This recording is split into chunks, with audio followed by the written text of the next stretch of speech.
think this is the first time we've ever had a former Prime Minister of the United Kingdom on our Malibu campus.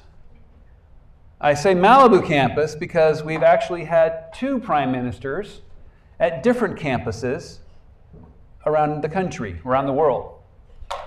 In 2008, I see Colleen Graffy here. When Colleen was running our London program there, we had former Prime Minister, Lady Margaret Thatcher, and I was the faculty member that year and had the opportunity to spend a couple hours with her, as did our students at our campus in South Kensington, just 200 meters south of Hyde Park, next to the Victoria and Albert and across the street from Imperial College.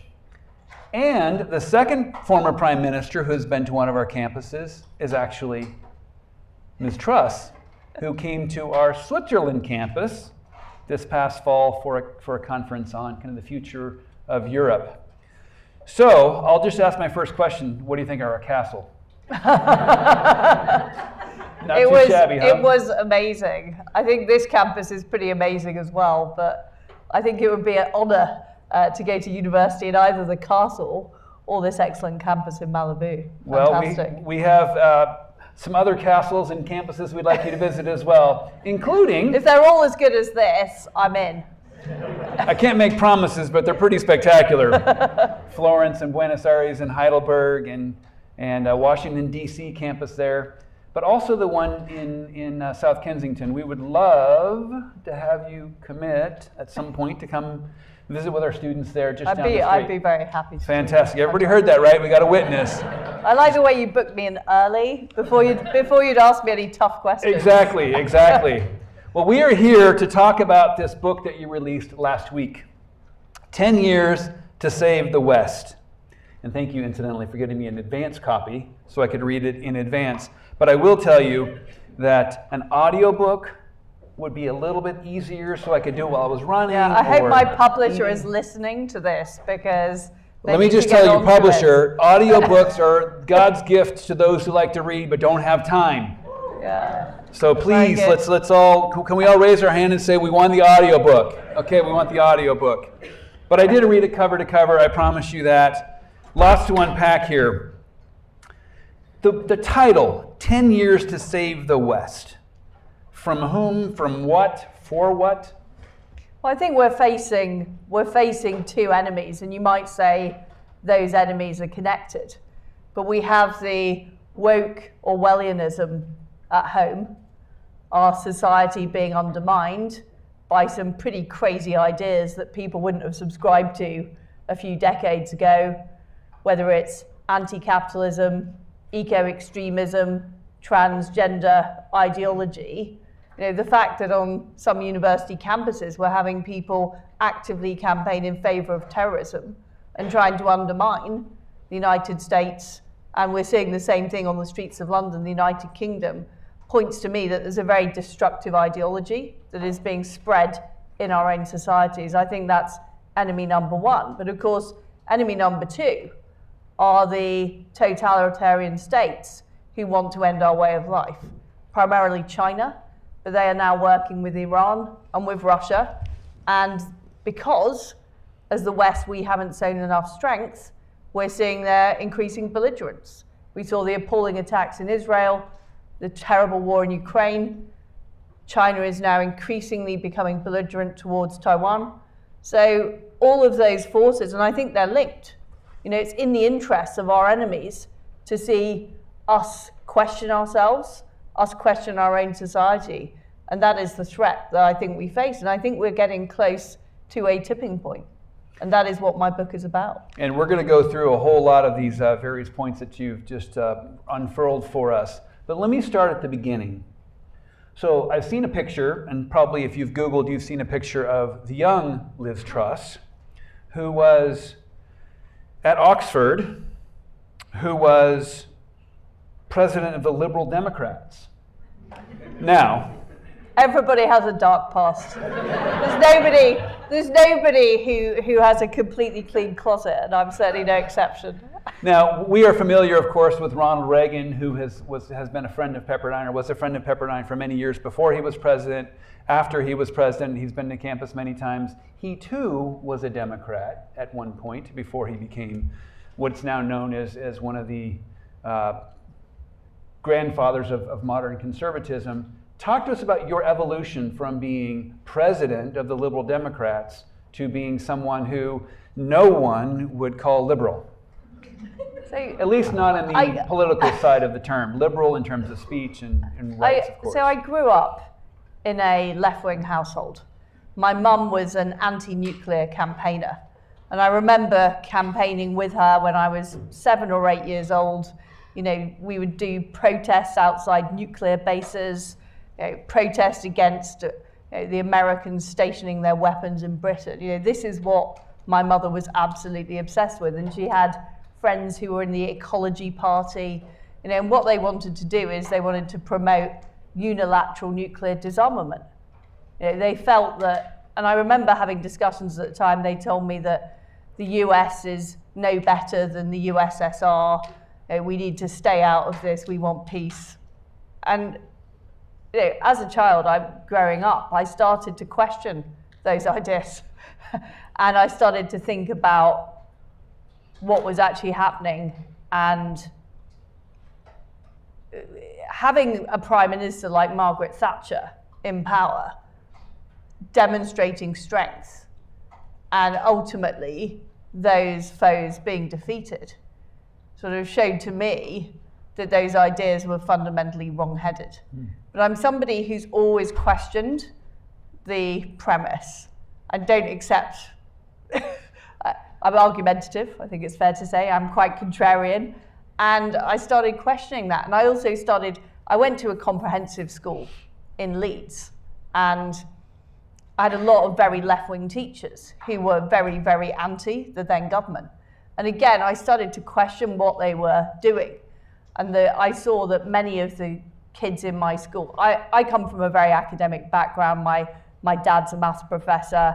I got all the education I needed at home, but I saw kids in my school being let down, and we were literally being taught about racism and sexism, and when some kids weren't able to properly read and write. And I thought that was appalling, and I questioned those progressive teaching methods. So I gradually moved to the right, but in North Leeds in the 1990s, being a conservative was just not something anybody did. It just was not socially acceptable. I didn't know any conservatives.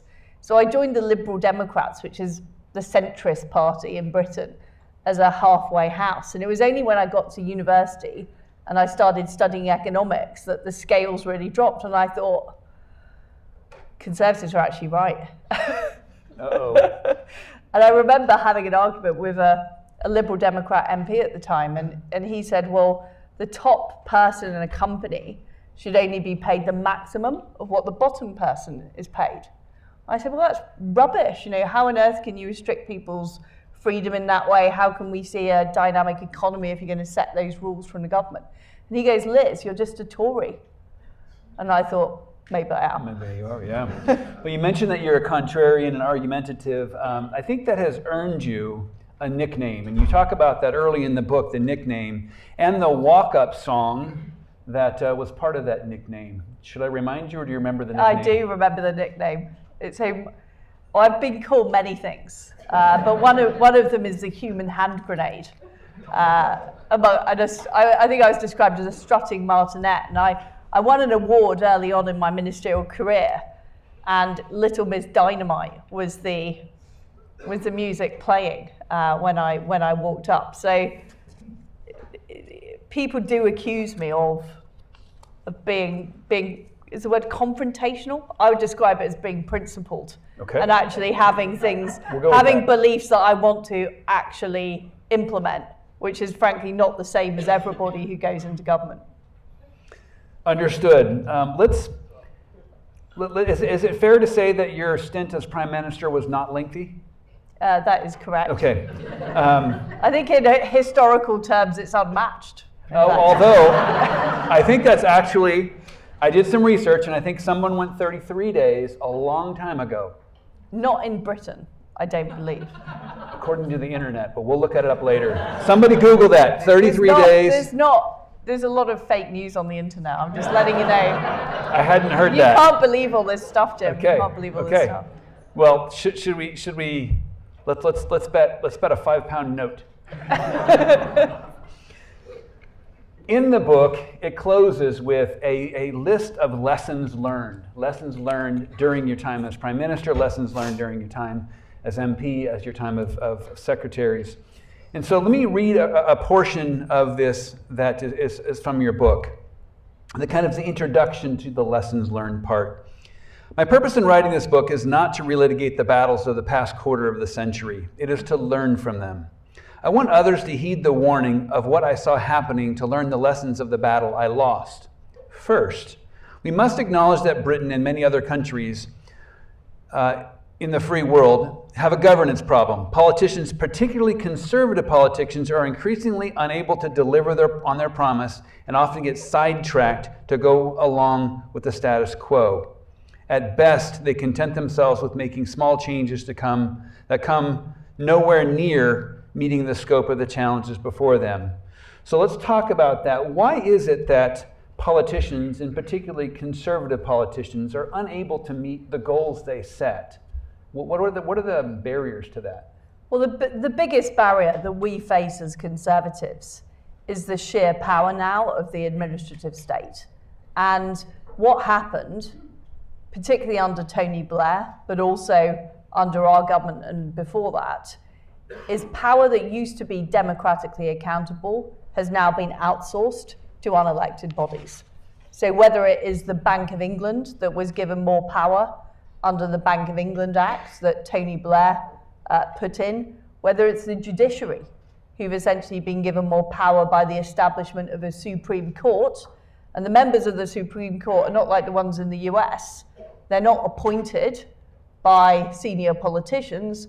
They're appointed by a quango, a so-called independent body. That was a new word in the book. Which I talk a lot about in the book. So in Britain, we've got the civil service, who are the people who work in the government bureaucracy itself.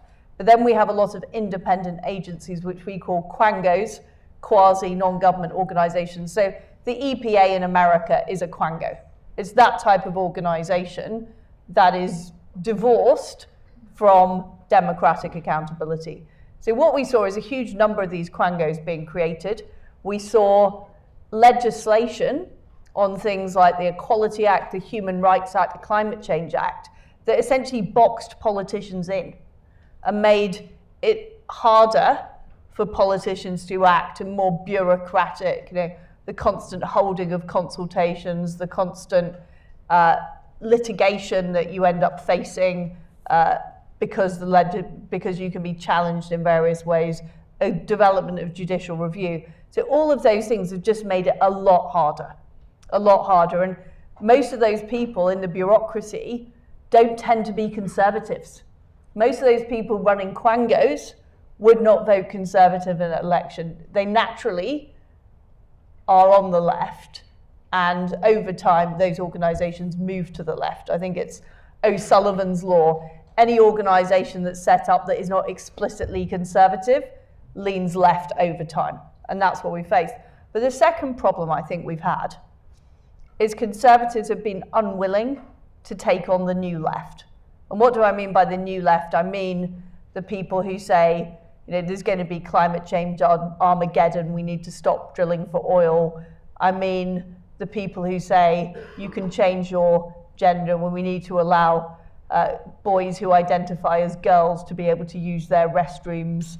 I mean the anti-colonialists, I mean the anti-capitalists, I mean the degrowthers. We're used to dealing with the old left. The old left was all about, we want more power for labour in organisations, we want to have a fairer economic distribution. Now that is a rational argument that you can have a debate with, and in some cases compromises can be made. But the point about the new left is they are actively interested in the destruction of our society. So you can't compromise with people that support Hamas. Where's the halfway line there? You can't compromise with somebody who thinks a man can be a woman. How can you compromise with those ideas? But I think too many conservatives, fearing they were on the wrong side of history, which is a phrase I hear all the time, decided that, oh yes, conservatives. I mean, under the Conservative government that I have been part of for the last, 12 to 10 years, we put forward a bill that people could self-identify as their own gender. Now, I'm proud to be the minister that stopped that bill, but the very fact that Conservatives are putting forward that legislation, I think tells you about the fact that we just didn't have the stomach or the bravery to take on what is now a very virulent and extremist left. So I think it's a combination of those two factors, a massively powerful bureaucratic state, plus not wanting to take on the virulent left. There is, now I got this on the internet as well, so I got to be careful here.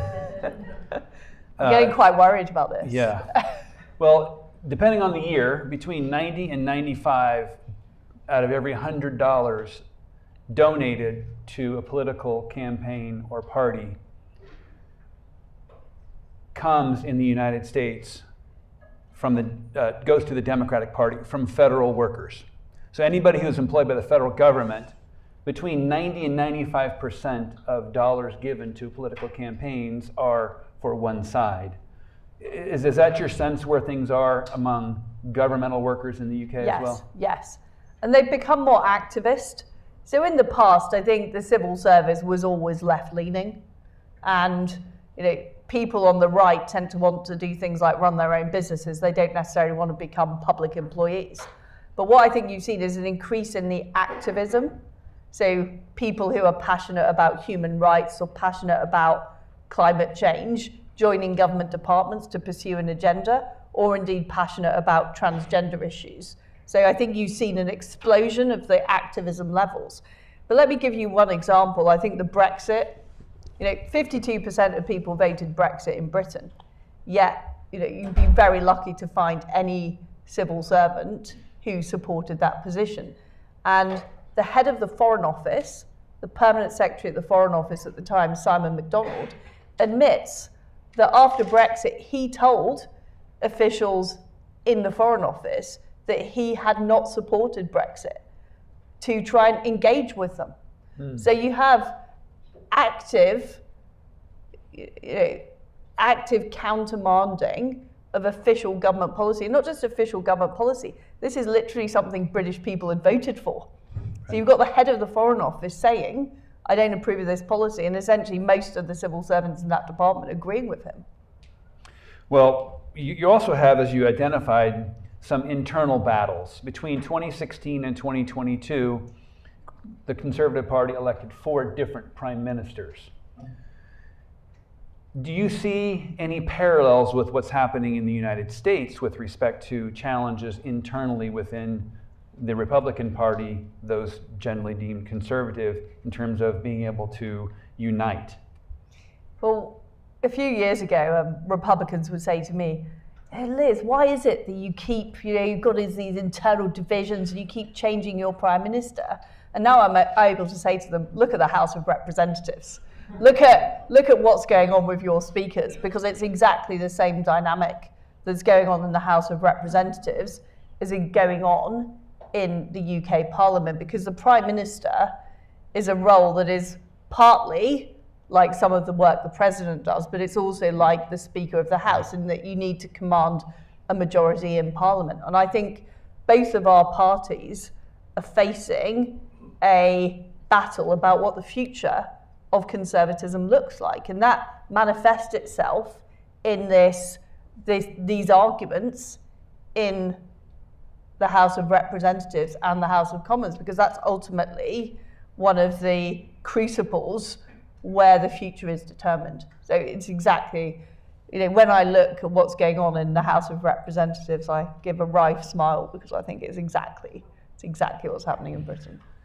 So your first lesson, enumerated lesson, was we must be conservatives. And let me read the first paragraph here and ask you to reflect on a couple of these things. None of the issues we face will be solved without robust conservative leadership. This starts with core conservative principles. It means individuals and families controlling their own lives rather than facing ever more intrusion from the government. It means defending property rights, free speech, and the rule of law. It means standing up for sovereignty, the nation state, and British exceptionalism. And it means rejecting net zero zealotry and wokeism. The road to hell is paved with compromise and triangulation. I think the human hand grenade may, not exactly Little Miss Subtle on your, but reflect a little bit. No one's ever accused me of being subtle in my whole life. Reflect upon the tension, if any, between free speech and rule of law. In the UK, they don't have the First Amendment to the Constitution like we have, but there is a Higher Education Act that does guarantee free speech, lawful free speech on college campuses. So kind of what sort of tension are you seeing, if any, in the UK, and what are your reflections about what you're seeing in the United States on the tension between free speech and rule of law? Well, first of all, I'd love the UK to have the First Amendment. And we'll work on that. Yeah, that could be a Pepperdine project. If you look at what is happening in Scotland and this ludicrous hate crime law that's being pursued, the idea that people can be arrested for misgendering somebody, I mean, it is ridiculous. And I feel that there is more protection in the United States for free speech, and that is a fundamentally good thing. Now, when that spills over into incitement of violence, that is obviously problematic, and that is not lawful. Inciting violence, intimidation, and what I worry about is some of the scenes we've seen on the streets of London amount to that kind of level of intimidation. And likewise on university campuses here. So I am very pro free speech, but ordinary citizens in Britain or America, ordinary students, have to be allowed to go about their daily lives. And if you can't go into central London on a Saturday because you're Jewish, or you can't study at a university because you're Jewish, that is absolutely appalling and disgraceful. And what we need is we need law enforcement agencies that understand the difference between those things.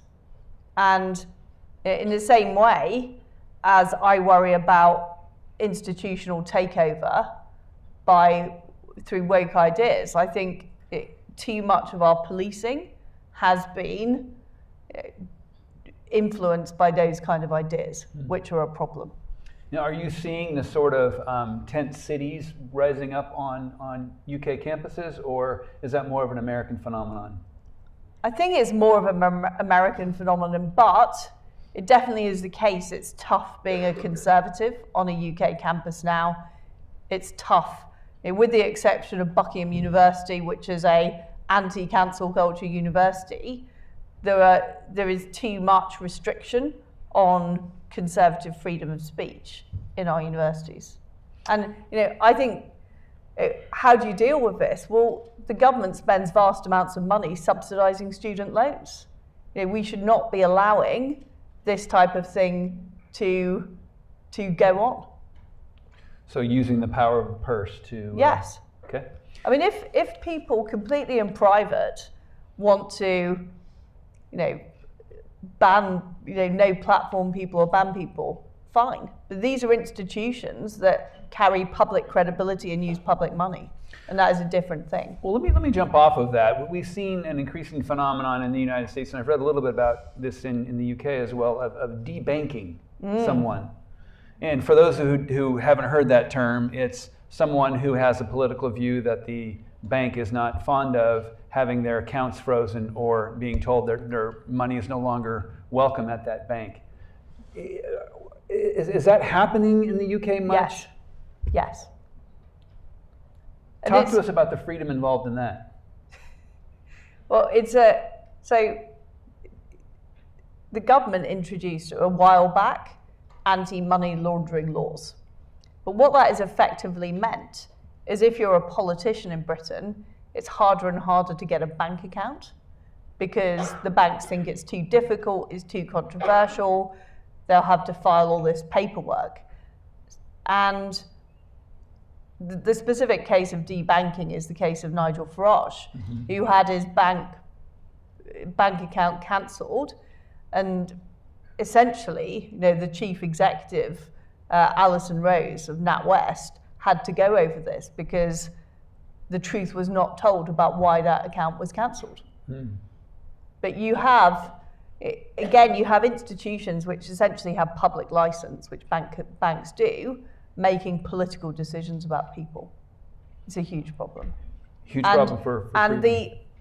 If we go back to the problem I was talking about earlier, the architecture of the administrative state, what's happened in Britain is so much power has been outsourced to the Bank of England, various financial regulators. They are, no politician, I believe, no democratically elected government would allow this kind of thing to happen because we understand the importance of free speech. But when the decision gets so far removed, it's easier for those types of bodies to be captured. And that's what we're facing. Right. Let me skip to lesson number 4, because it hits the U.S. Conservatism must win across the free world, particularly in the United States of America. That's the title. And let me read the paragraph that goes with this. Perhaps the most immediate challenge facing conservatives is the need to restore conservative leadership in the United States, Canada, Australia, and across the free world. As I have recounted, I've gotten used to attending international summits and realizing I was the only conservative in the room. So talk to us about why you point out the particular, why not Spain and France and other places? Why is it that you think the U.S. really needs to have, in your view, conservatives leading it? Well, I like to say that the US is Britain's greatest invention, albeit unintentional, but I've also heard on July 4th it's Good Riddance Day over there. But if you look at the development of representative democracy from Magna Carta to the Bill of Rights to the American Constitution, we exported some pretty good ideas to the United States. Now what's happening is you're exporting all these bad ideas to us. Whether it's the wokeism agenda, which started in the United States. In fact, much of it started here in California. Whether it was Hollywood or what's going on in the tech industry, some of these. So the US has a massive cultural influence on the free world, and yet the direction of travel has not been in a conservative direction. It's been in a leftist direction for, I would say, a period of, since the late 1990s, maybe even since the early 1990s, since the end of the Cold War. We've seen these bad leftist ideas. And I suppose I'm saying I think we need to start with a fountainhead. Okay, well, let me press you on that. Would you, and you can decline to answer this, but would you consider the head of the Republican Party right now to be a conservative? Are you talking about Donald Trump? I am. Yeah. It's just the term head of the Republican Party. I'm not presidential candidate, I guess. Yes. I'm not sure. The recognized head, but he's not the official. But yes. But the leader of the Republican Party. Yes, I do believe he is a conservative. Yes. Okay. Yes. I suspect we'll get some questions from the audience about that one. But I think the reason I slightly hesitated in answering that question is, in order to be a conservative in this day and age, in order to protect our way of life, you need to be a radical. So if you believe in the status quo and you just want to keep things the way you are, which you might say is a small c conservative, right. You're not a conservative, you're actually a liberal. I know that sounded convoluted, but what I'm saying is I think he is somebody who wants to challenge the left-wing establishment. Right. And that is exactly what needs to happen. Yeah. Capitalization matters there when you're talking about conservative versus liberal. Well, it's like liberal and liberal. Right. Yeah. Not. So lesson number 5, we must reassert the nation state.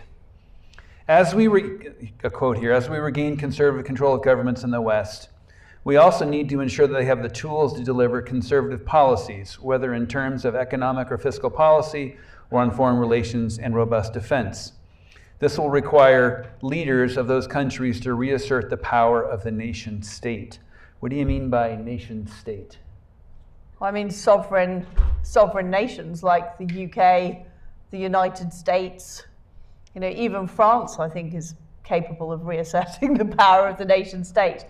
And what do I mean by that? I mean too much, in the same way I've talked about too much decision-making being outsourced to the administrative state at home, too much decision has been outsourced to the global administrative state. We've got the OECD trying to impose minimum tax rules on the entire developed world. You're saying that it's not down to you, British government, what your rate of corporation tax is.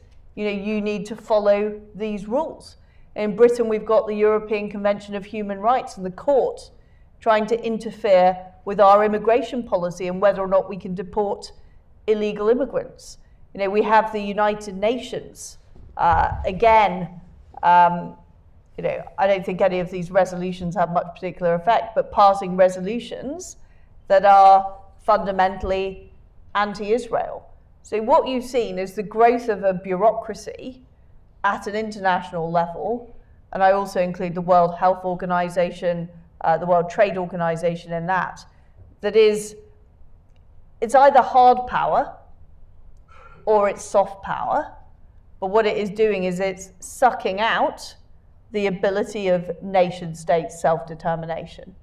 And again, those institutions are generally not moving in a conservative direction, quite the opposite.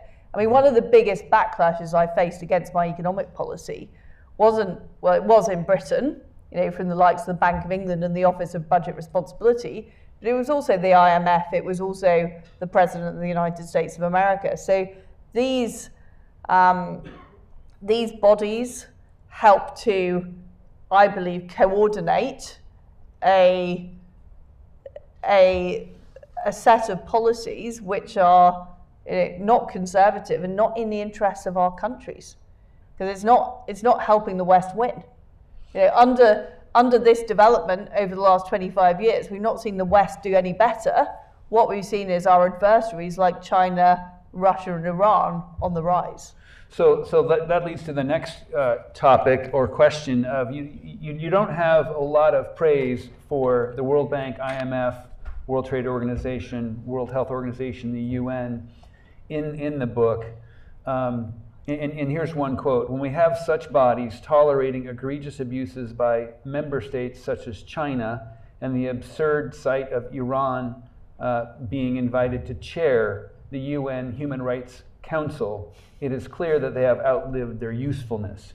Now, is that the UNHRC that's outlived its usefulness, or is it the whole lot of them? And if so, what do you replace them with that doesn't involve China filling that vacuum, which is what they've been trying to do around the globe with the Belt and Roads and with some other things they're doing? What I favor is a coalition of willing nation states who want to promote our values and our ideas. With their own sovereignty, or would they surrender sovereignty as a group well? as well? I think NATO is a very good example of such a group of countries.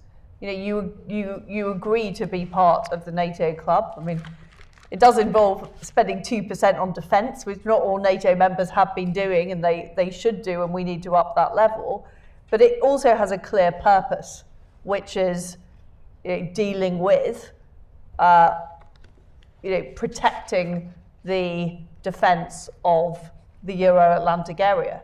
And I think too often these bodies end up being created for no purpose, and they tend to find their own purpose, which is not actually the purpose of the people who live in those countries. So British people are very, very supportive of NATO because they understand it's an alliance that does something. If you ask the average member of the British public, what has the UN done for you? I don't think they'd be able to answer that question. And yet we're committing pounds of spending to that organisation every year.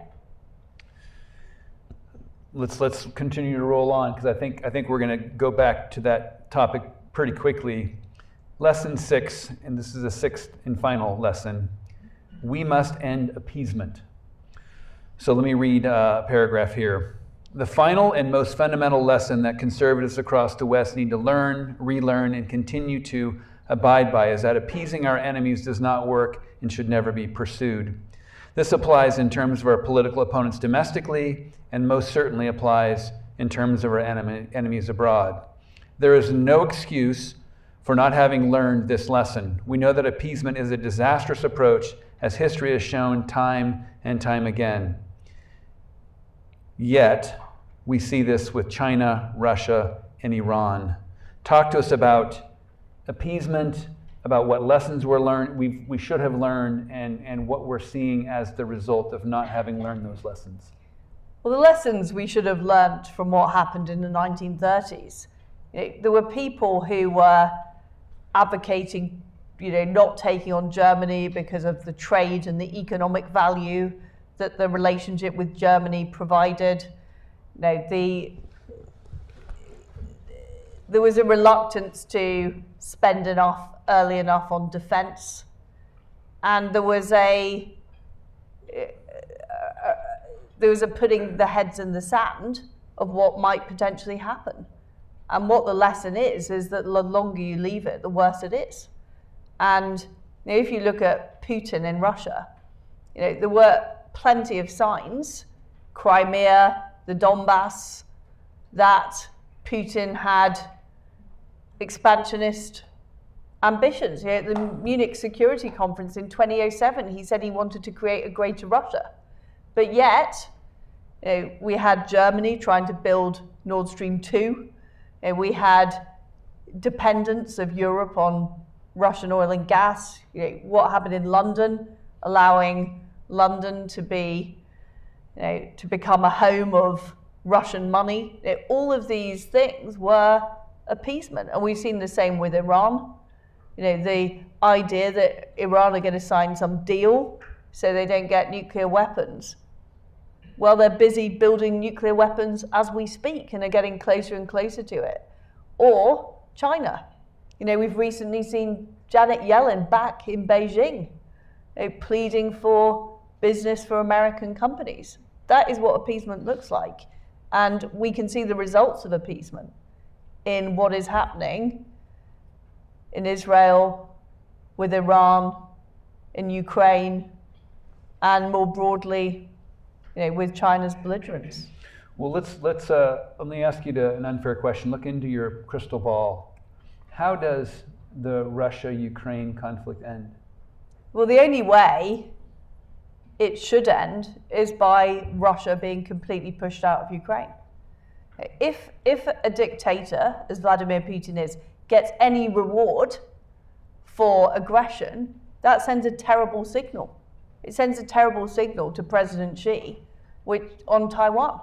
So Putin has to be defeated, and the Ukrainians have to win that war.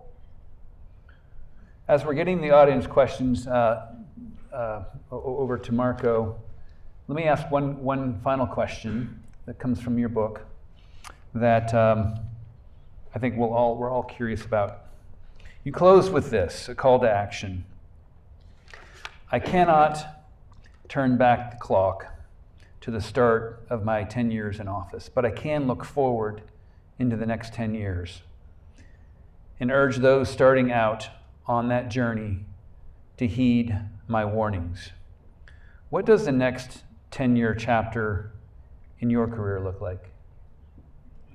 Well, the first thing I want to do with this book is to sort of explain to people what is actually going on in British government, because there's a lot of armchair critics in Britain, as I'm sure there are here in the United States, who say, well, surely just with a bit more political will or better communications or better timing, things could have been different. The Conservative Party through 14 years of government could have cut taxes, reduced the size of the state, stopped immigration, made our schools better.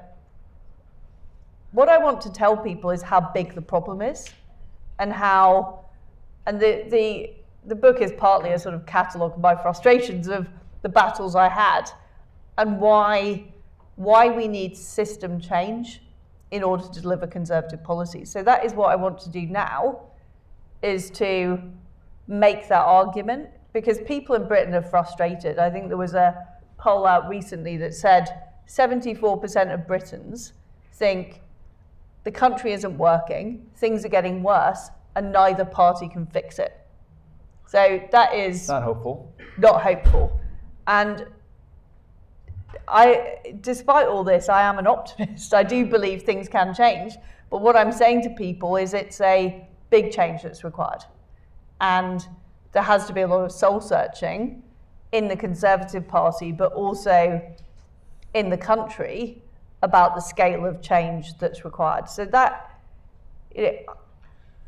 I never ran for office because I wanted to hold office. I didn't put myself forward to be Prime Minister because I wanted to spend my time in number 10 Downing Street. And if you read the book, you'll see it was flea infested. So it's really, I can tell you the Pepperdine property is a lot better than the living in number 10 Downing Street. So it's not because I wanted to sit there and do the job. It's because I wanted to change things. And that is how I see myself.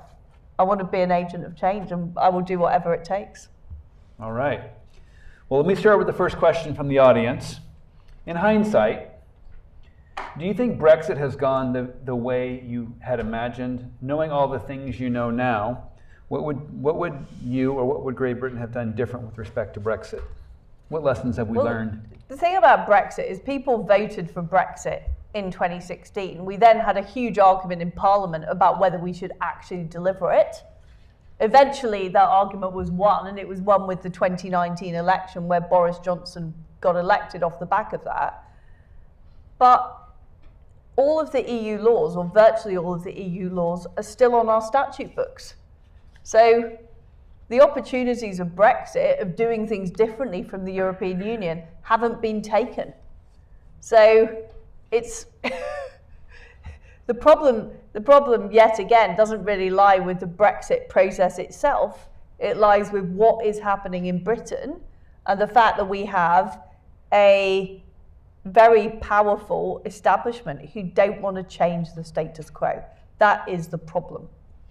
You had, a little follow-up question, you had been, as I interpret what you wrote in your book, a reluctant Remain supporter, but have you rethought that? Do you think it was the right decision at the time? To leave, yes. Yes, and was the Remain vote one as party solidarity, or what was the It was a combination. It was loyalty to the then Prime Minister David Cameron, who'd given me great opportunities. It was a feeling that there were so many things on Britain's to-do list. Where was this on the priority list? I think knowing what I do now, I know how powerful the European, I wouldn't say, sort of locus over British officialdom had been. So I think actually in order to deal with British officialdom, we did need to leave the European Union. I just don't think the job has been fully completed. Mm-hmm. I think that's the problem, that people voted to get rid of the bureaucracy in Brussels, but we've got all the bureaucracy still in London. Okay. So this is got a source of the question. It says, from a conservative/moderate Pepperdine math professor. Wow. What are two or three more traditional conservative viewpoints, attitudes, or strategies that you disagree with, that you feel differently about? Are there things about the modern conservative movement that you think are getting wrong? Maybe that's a difficult question because the moderate conservative movement does not agree on. Sorry, I mean modern conservative, not moderate conservative. I struggle to identify what that set of beliefs is because, as discussed, it's being heavily debated. So there are some conservatives who believe in industrial policy. I don't agree with that. I think they're wrong. And there are others who don't. I think industrial policies would be a disaster. And the last time Britain pursued that course of action, we ended up at the IMF with a begging bowl because we couldn't fund our own debt. A begging bowl. Does that sound like? That's a new one. Is that like a tin cup? Yeah, exactly. It's like, okay. IMF, please give us some money. Okay. But that is, by the way, it was going to the IMF that ended up propelling the Thatcher revolution. So it was because things were so bad that the British public were prepared to vote for significant change. But are you asking what are the debates within conservatism? Yeah. Because, yeah, like, so I think this one about industrial policy is quite important. There are some conservatives. Can you explain industrial policy? I don't know if that's a term that's used often in the United States. So there are some conservatives who believe that the problem with the government is it's too left-wing. And if only we had conservatives running all of these bits of government, everything would be fine. Now, my view is big government is a problem, full stop. And if government is spending 45% of the country's income, you're losing power that should be in the hands of individuals and families, and you're also losing massive amounts of economic dynamism, and fundamentally you're reducing people's freedom. You're reducing people's freedom. So there are some big government conservatives who I don't agree with, I guess. I'm struggling to understand what the question. I think you've hit enough of it. Okay. If China were to invade Taiwan, what would the West's response be? What's well, your I prediction? hope it would be very robust. I hope it would be very robust. And this is why I've advocated sending arms to Taiwan. And would you characterize the response that the West has made to Ukraine in opposing Russia robust, or less than robust, or more than robust? I believe that we should have done more earlier. Longer range weapons. I'm pleased that the US is sending ATACMS to Ukraine, but that should have happened earlier. You gave a speech in March of 22 calling for courage in this moment. Was that heated, or do you think it was less than fully heated? Look, I think the West's response was robust on around the time of invasion, and the West showed it was prepared to stand up to Russia, but there has been too much fear of escalation on the Western side, and therefore not enough supplying of critical arms such as tanks, long-range weapons, and planes early enough. So a little. And I would have. There's been too much drip feeding and I would have preferred to see more done earlier, but it was better than not doing it. This one looks like it's probably from someone from the UK. 2 immediate changes the Tory party must make to increase its chances of winning the next general election. Well, one change I really think the Conservative Party must make is making our candidate selection much more open, so that party members have more say over who the MPs are. I think that's really important. That's a kind of tactical issue. But what I think we should do in order to maximise our vote at the election is be honest about what the problems are, how big the challenge is, and be clear about what needs to be done about it. And the fact that we are going to move away, because there's been a consensus in Britain. There's been a consensus around the economy, around immigration, which I describe as the sort of Treasury establishment, the economic establishment worldview, high taxes, high spending, high regulation, close alignment to Europe, high immigration. That's been the view. And I think we need to say, yes, as a Conservative government, we've delivered Brexit, we've delivered improved education, we've delivered on trade deals, we've stood up for Ukraine, but on all these other areas, because we hadn't done enough fundamental change, we haven't been able to deliver, and here's now what we're going to do.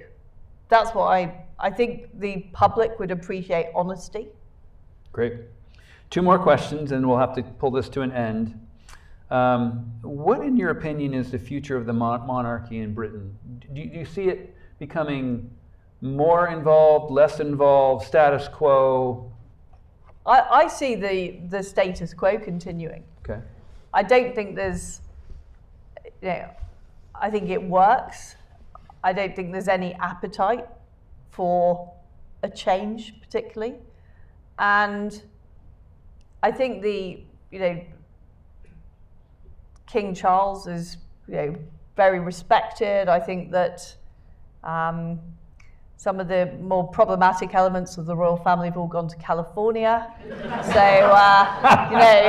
you're dealing with the difficult bits. Thanks for looking after them. Thanks for looking after them. So, and I think when we look over the pond to America and we see what your system looks like, it's not obviously superior. Okay. I think we probably say the same thing about yours. Well, you did leave us all those years ago. We did. Though I claim no responsibility for choices of my ancestors. I'll just put it that way, in every respect. Final question, and I'll degender this question because I think it applies to everyone, all students. What advice would you give to a young student graduating from law school or from any school who wants to engage with these ideas on both the national and international spheres? Let's say someone likes what you have to say or completely disagrees with what you have to say. And we have that in this audience. We have people who will agree with you and disagree with you. What is your advice on how to get engaged in making this world a better place, more reflective of the values that these students hold?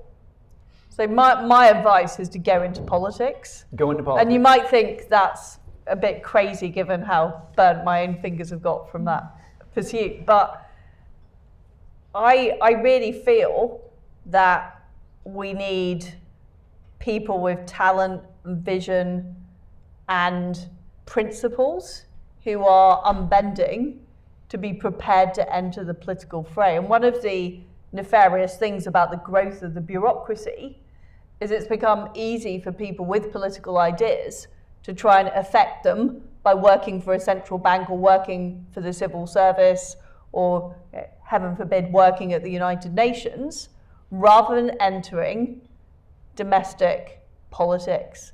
And I do think that politicians get absolutely slaughtered the whole time, but I think it's an honourable career. I really do. They're also, in the UK, paid less than the career civil servants. Correct. Maybe that's one way to get more people to go into it, to raise. I would say it's reducing the salaries of the career civil servants is what I would do. Two ways to get there. I'll make myself even more popular with them. But also, it's making those jobs democratically accountable. I believe that the Chancellor of the Exchequer in Britain should be able to appoint the person running the Treasury. You might think this sounds obvious, but it's not true. I mean, in the US, the president gets to appoint 3,000 people in the administration. In the UK, it's 100. Wow. And those 100 are special advisors who are relatively junior. They're not the senior people in departments. And I think that's one of the key things we need to change in Britain, is actually making people accountable to the public. Well, thank you. We appreciate you coming to Pepperdine. We appreciate you answering our questions, and thank you for engaging in this robust conversation. 10 Years to Save the West. Coming, it's in bookstores, it's on Amazon. There's no audiobook yet, but there's one coming. Let's give our guests a round of applause. Thank you. Thank you. Thank you. Thank you. There's a reception out on the patio, I'm told, so come on out to the patio. Thank you for coming, everyone. Very good. That was fun. Thank you. Great.